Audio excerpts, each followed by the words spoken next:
컬버시티의 한 스튜디오 부지에 있는 작곡 외풍이 심한 분장실. 새벽 5시.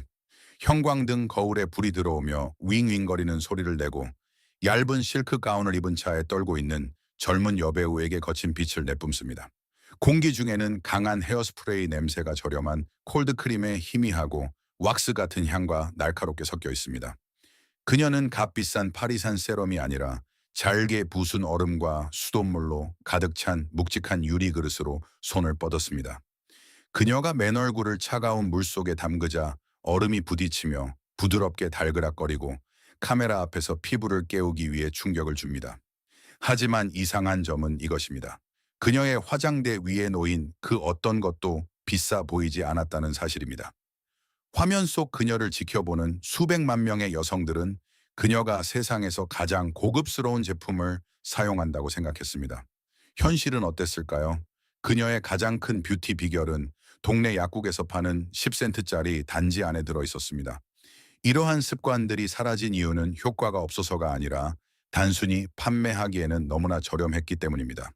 이것은 1960년대 헐리우드에서 사라졌지만 오늘날에도 완벽하게 작동하는 16가지 뷰티 비결입니다. 이제 시작하기 전에 구독 버튼을 눌러주세요. 다음에 이어질 내용을 절대 놓치고 싶지 않으실 겁니다.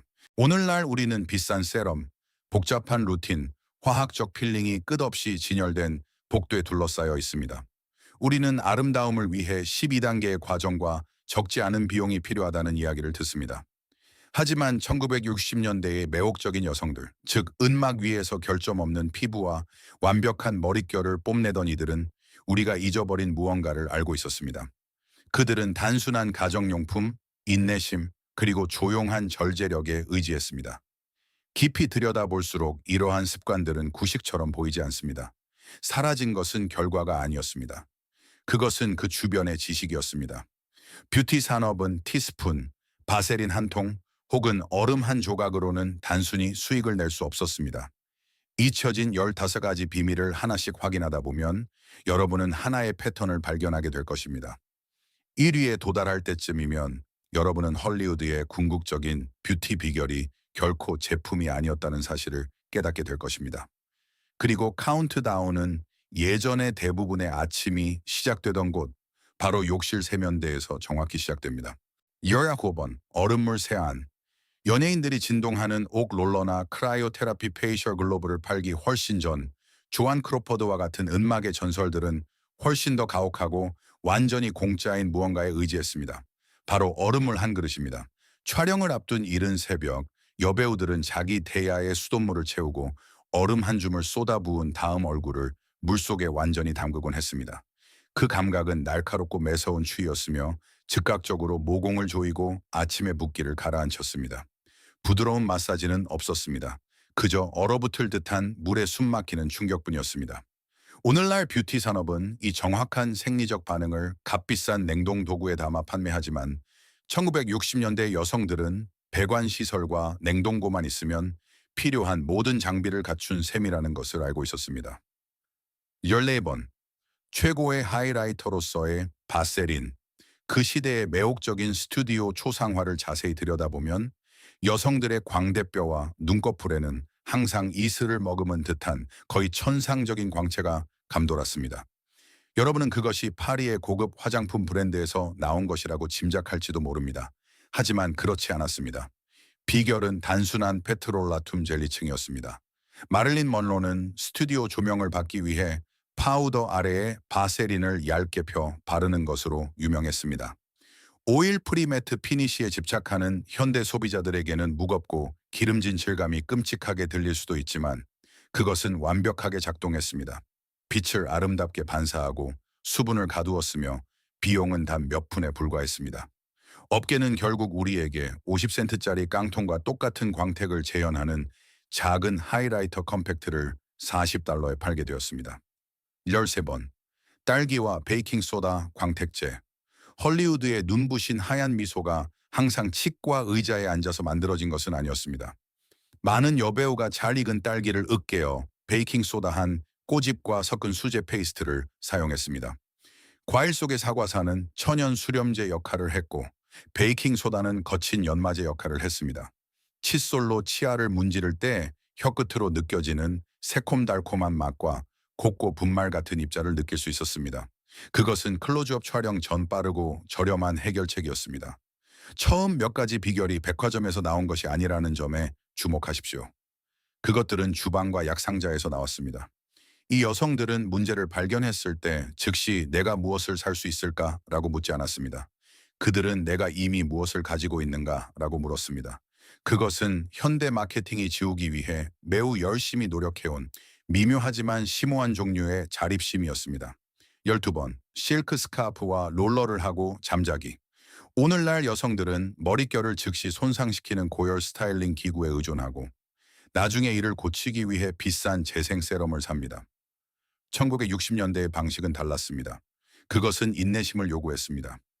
여성들은 매일 밤 30분 동안 머리카락을 딱딱한 플라스틱 롤러에 조심스럽게 감고 금속 핀으로 고정한 뒤 곱슬거림을 방지하기 위해 실크 스카프로 머리를 감쌌습니다.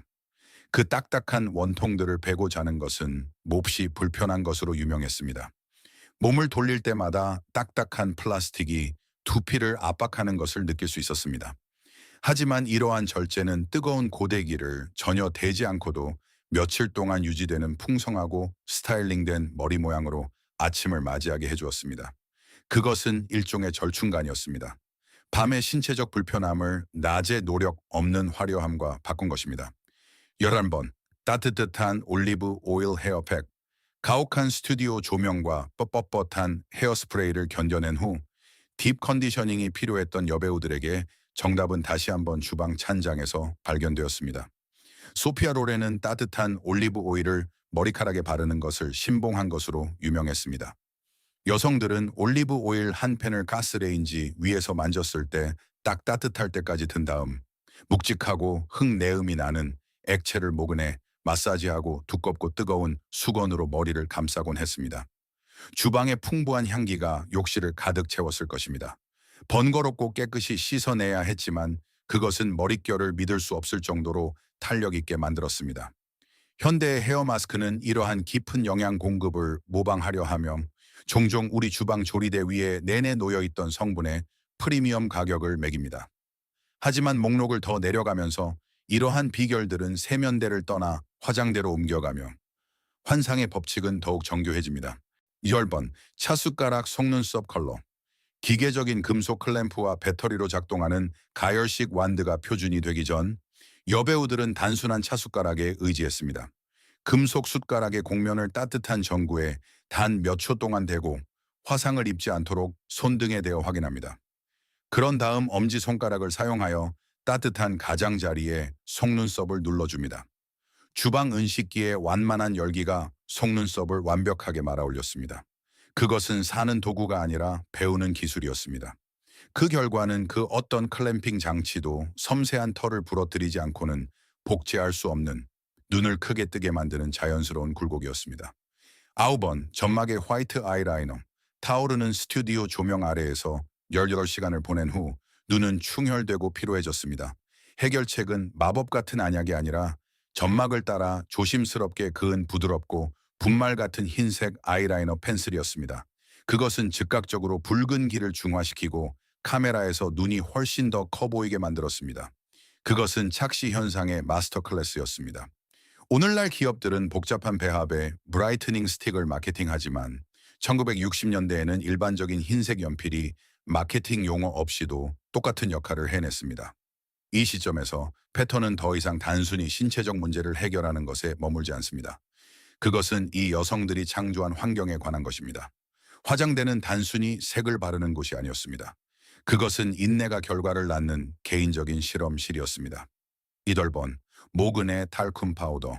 현대의 에어로졸 드라이 샴푸는 편리하지만 알코올과 화학 추진제로 가득 차 있습니다. 그것들이 존재하기 전 여성들은 일반적인 탈쿰 파우더나 옥수수 전분으로 기름진 모근을 관리했습니다. 그들은 두피 위에 하얀 가루를 가볍게 뿌리고 깨끗하고 파우더리한 향을 즐겼습니다. 하지만 비결은 노동에 있었습니다. 그것을 빗어내야 했기 때문입니다. 거울 앞에 앉아 여성은 뻣뻣한 멧돼지 털 브러쉬를 들고 머리카락을 50번, 때로는 100번씩 빗으며 기름기와 가루가 완전히 사라질 때까지 분산시켰습니다. 시간은 걸렸지만 머리카락은 끈적한 잔여물 없이 부드럽고 풍성하며 진정으로 깨끗해졌습니다. 1번 손톱을 위한 천일염과 레몬즙. 1960년대에는 영화 세트장에서조차 흡연이 어디에나 있었고 이는 종종 손톱을 노랗게 만들고 부서지게 했습니다. 여배우들은 두꺼운 아크릴로 손상을 가리는 대신 근본적인 원인을 치료했습니다. 그들은 따뜻한 물, 톡 쏘는 레몬즙, 거친 천일염을 담은 작은 그릇에 손가락 끝을 담그곤 했습니다. 감귤류의 약간의 따끔거림과 큐티클에 닿는 소금의 입자를 느낄 수 있었습니다. 손을 담그고 조용히 앉아 있는 것은 혼란스러운 하루 속에 정지의 순간을 강제로 만들어냈습니다. 산 성분은 자연스럽게 얼룩을 표백했고 미네랄은 밖에서 안으로 손톱바닥을 강화했습니다. 6번, 더 짙은 눈썹을 위한 아주까리 기름 카스토르 오일. 오늘날 대담한 눈썹을 추구하는 것에는 마이크로블레이딩, 문신, 그리고 비싼 성장 세럼이 포함됩니다. 그 시절 풍성하고 표현력 있는 오드리 헵번 스타일을 목표로 했던 여성들은 진득하고 끈적한 액체인 아주까리 기름으로 눈을 돌렸습니다. 매일 밤 잠들기 전 그들은 면봉이나 깨끗한 스플리에 묵직한 오일을 묻혀 눈썹과 속눈썹 라인을 따라 그렸습니다. 그것은 결과를 보기 위해 수주간의 절제가 필요한 느리고 영양가 있는 과정이었습니다. 그들은 하루를 위한 환상을 그려 넣은 것이 아니라 미래를 위해 털이 자라도록 영양을 공급했습니다. 하지만 다음 몇 가지 규칙은 단순한 유지를 넘어섭니다. 상위 5위로 진입함에 따라 습관은 신체적 뷰티 비결에서 정체성, 자세, 그리고 여성이 자신의 공간을 확보하는 조용한 방식이라는 훨씬 더 친밀한 것으로 전환됩니다. 가보번 베이비 오일 바디 글로스. 여배우들이 레드카펫을 밟거나 화면 속 수영복 차림으로 등장했을 때 그들의 피부는 거의 액체와 같은 반사 광택을 띄었습니다. 오늘날 그 룩을 구현하려면 합성 미카로 가득 찬 $40짜리 특수 바디 쉬머 병이 필요합니다. 1960년대의 그 비결은 50센트짜리 베이비 오일 한 병이었습니다. 따뜻한 목욕 후 피부에 아직 물기가 약간 남아있을 때 여성들은 다리, 어깨, 쇄골 위에 미끄럽고 투명한 오일을 듬뿍 바르곤 했습니다. 그것은 수분을 가두었고 모든 플래시와 스튜디오 조명을 완벽하게 포착했습니다. 여기에는 깊은 영리함이 담겨 있었습니다. 그들은 영유아를 위해 고안된 실용적인 제품을 가져와 본래의 목적을 벗겨내고 순수하고 순결한 화려함을 투영하는 데 사용했습니다. 그것은 $100만 보이기 위해 부자가 될 필요는 없으며 단지 빛이 어떻게 작용하는지 이해하기만 하면 된다는 궁극적인 증거였습니다. 4번, 향기 레이어링 향기 구름. 현대의 향수는 종종 요란합니다. 문 밖을 나서기 직전 목에 빠르게 뿌려지며 사람이 말을 하기도 훨씬 전에 도착을 알립니다. 하지만 이 시대의 여성들은 향기가 외침이 아니라 속삭임이어야 한다는 것을 이해했습니다. 그들은 향기 레이어링이라는 것을 실천했습니다. 그것은 향이 나는 비누를 사용한 욕조에서 시작하여 같은 향의 더스팅 파우더나 바디로션을 피부에 천천히 문지르는 것으로 이어졌습니다. 마지막으로 순수 향수 한 방울을 맥박이 뛰는 곳, 즉 손목, 귀 뒤, 무릎 뒤에만 살짝 찍어 발랐습니다. 그 결과는 날카롭고 화학적인 향이 아니라 그녀가 지나간 후에도 복도에 오랫동안 머무는 부드럽고 따뜻한 구름과 같았습니다. 그것은 자신과 가까이 서 있는 사람들 모두를 위한 배려의 뿌리를 둔 관습이었습니다. 1위에 가까워질수록 이것은 이 여성들이 무엇을 샀느냐에 관한 것이 아니라 그들이 유지했던 기준에 관한 것이 됩니다. 이것들은 단순히 신체적인 습관이 아니었습니다. 그것은 자기 존중을 위한 조용한 매일의 의식이었습니다. 3번 얼굴 면도. 엘리자베스 테일러와 마릴린 먼로는 현대 뷰티 산업이 최근 더마 플래닝이라는 이름의 $200짜리 스파 트리트먼트로 재포장하여 판매하는 비밀을 공유했습니다. 실제로 그것은 세심한 얼굴 면도에 불과했습니다. 날카로운 면도날 한 개와 얇은 거품층을 사용하여 이 여성들은 얼굴에서 보이지 않는 솜털과 죽은 피부 세포를 꼼꼼하게 긁어냈습니다. 그 감각은 무서울 정도로 정밀했습니다. 뺨에 닿는 금속의 조용하고 슥슥거리는 소리는 절대적인 정지 상태를 요구했습니다. 하지만 이 의식은 결점 없이 매끄러운 캔버스를 만들어냈습니다. 파우더와 파운데이션은 털 위에 얹혀있지 않고 피부에 직접 녹아들어 그 유명하고 불가능할 정도로 완벽한 스튜디오 광채를 만들어냈습니다. 그것은 첨단 장비가 아니라 용기와 믿을 수 없을 정도로 흔들림 없는 손만을 필요로 했습니다. 겉으로 보기에 작아 보이는 것이 종종 가장 무거운 의미를 지닙니다. 그리고 마지막 두 가지 비밀로 넘어가면서 우리는 신체적 아름다움의 영역을 거의 완전히 떠나게 됩니다. 도구는 사라지고 오직 여성과 그녀의 거울, 그리고 어머니로부터 딸에게 전해진 유산만이 남습니다. 2번, 콜드크림 마사지 의식. 헐리우드 여배우에게, 아니 그 시대의 어떤 여성에게든 가장 중요한 뷰티 의식은 밝은 아침 햇살 아래에서 일어나지 않았습니다. 그것은 밤에 절대적이고 고요한 고독 속에서 이루어졌습니다. 카메라가 돌아가는 것이 멈춘 후, 혹은 마침내 집안의 모두가 잠든 후, 그녀는 거울 앞에 앉아 하얀 유리 단지의 묵직한 뚜껑을 돌려 열곤 했습니다. 보통 그것은 폰즈 폰스나 녹제마, 넉세마였습니다. 그 향기는 분명했습니다. 깨끗하고 약품 같으면서도 왁스 같은 향기로 하루의 끝을 즉각적으로 알렸습니다. 그녀는 차가운 콜드크림을 한 덩어리 크게 떠서 피부에 마사지하기 시작했을 것입니다. 하지만 이 방법에는 엄격한 원칙이 있었습니다. 절대로 피부를 아래로 당기지 않았습니다. 그녀의 손가락 끝의 모든 움직임은 의도적이었으며 중력에 거슬러 위쪽으로 쓸어 올리며 무거운 분장용 화장과 파우더, 그리고 피로를 천천히 녹여냈습니다. 부드러운 티슈로 그것을 닦아내며 그녀는 날 것 그대로의 깨끗하고 숨쉬는 얼굴을 남겼습니다. 이것은 텔레비전에 정신이 팔린 채 일회용 메이크업 티슈로 대충 슥 닦아내는 것이 아니었습니다. 그것은 절제된 해소였습니다. 그것은 세상에 보이기 위해 입었던 갑옷을 벗고 자신에게로 돌아오는 물리적인 행위였습니다. 그리고 이제 우리는 다른 모든 것들을 설명해 주는 하나에 도달합니다. 우리가 사라진 이러한 습관들을 자세히 들여다볼수록 1960년대의 가장 큰 비밀은 약국에서 살 수 있는 것이 아니었음을 깨닫게 됩니다. 마지막 규칙은 결코 물건에 관한 것이 아니었습니다. 그것은 그 주변에서 일어난 일에 관한 것이었습니다. 1번, 책을 이용한 자세 교정. 세기 중반의 음막의 요정들을 보거나 심지어 여러분의 할머니의 옛날 사진만 보더라도 그들의 모습에는 근본적으로 다른 무언가가 있습니다. 그것은 화장이 아닙니다. 드레스의 디자인도 아닙니다. 그것은 그들의 정지 상태입니다. 그것은 그들이 어깨를 유지하는 정확한 방식입니다. 닫힌 문 뒤에서 카메라를 피해 어머니들은 딸들에게 가장 중요한 미용 비결을 가르치고 있었습니다. 정수리에 무거운 양장본 책을 올려놓고 좁은 복도를 걷는 것입니다. 그들은 쿵쿵거리지 않고 미끄러지듯 걷는 법, 턱을 바닥과 평행하게 유지하는 법, 코어에 힘을 주고 등을 완벽하게 곧게 펴는 법을 배웠습니다. 이 조용한 연습은 여성의 존재감이라는 전체 구조를 변화시켰습니다. 오늘날 우리는 빛나는 화면 위로 몸을 웅크린 채 어깨를 앞으로 굽히고 하루를 보내며 자세가 자연스럽게 제공하는 우아함을 되찾기 위해 세럼과 옷에 큰돈을 씁니다. 하지만 1960년대 여성이 화장대 앞에 앉았을 때 그녀는 구부정한 자세를 취하지 않았습니다. 그녀가 방으로 걸어 들어올 때 그녀는 아무런 소리 없이도 그 공간을 압도했습니다.